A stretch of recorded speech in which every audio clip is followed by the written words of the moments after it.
Do you feel like a fraud? Are you not good enough? Are you not deserving? These are some of the questions that you ask yourself when you're experiencing imposter syndrome. According to one definition, imposter syndrome is a psychological occurrence in which an individual doubts their skills, talents, or accomplishments and has a persistent internalized fear of being exposed as a fraud. The international research group YouGov did a survey of over 2,000 adults in the UK. What they found was that Brits tend to have high expectations for themselves, criticize themselves more than others criticize them, and downplay their own achievements.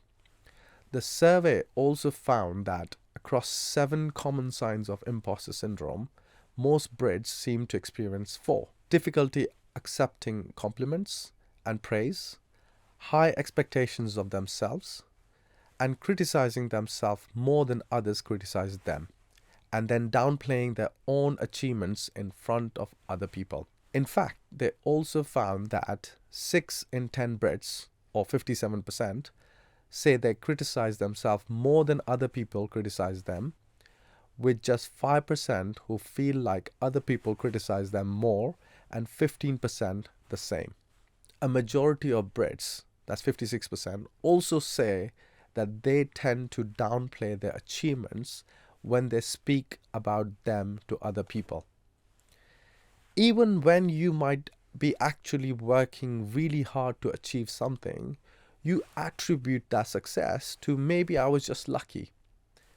Imposter syndrome might actually increase your motivation, but because you're aiming for perfection, i.e. trying not to be found out as a fraud, you might end up over-preparing. This can lead to anxiety and mental health issues. What also happens is because of imposter syndrome, you might not be able to actually start the task in the first place.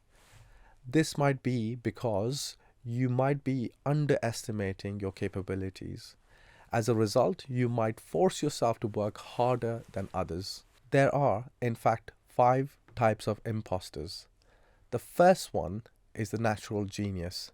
This imposter spends all their life learning a new skill or constantly developing. They have ambitions and goals, but they feel devastated if they don't achieve them in first try. The second one is a perfectionist. A perfectionist is always aiming for perfection. They always focus on the what and the how and all the details of how to achieve perfection. Their goals are not realistic. They are very ambitious. The third one is a soloist. The soloist always wants to work independently. If they can't do it by themselves, they think there's something wrong with them. They fundamentally refrain from getting help from anybody because that is a sign of failure to them. The fourth one is the superhero. These imposters link competence to the ability to succeed in every role they hold, whether that is employee, parent, student, or friend. In their opinion, failing to navigate all their demands of all these roles successfully proves their inadequacy.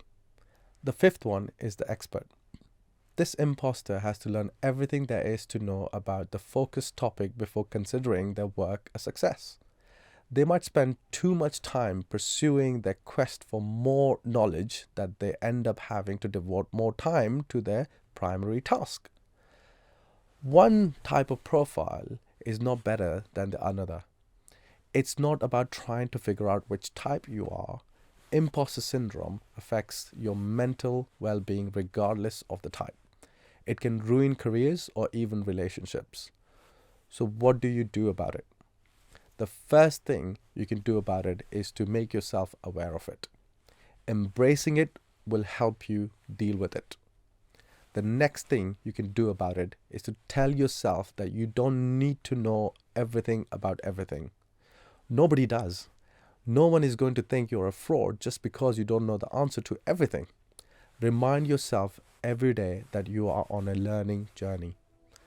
The best thing you can do is to talk to someone about it. Your friends, your family, your colleagues, or anyone you trust. If needed, get professional help. Self-doubt is what causes imposter syndrome.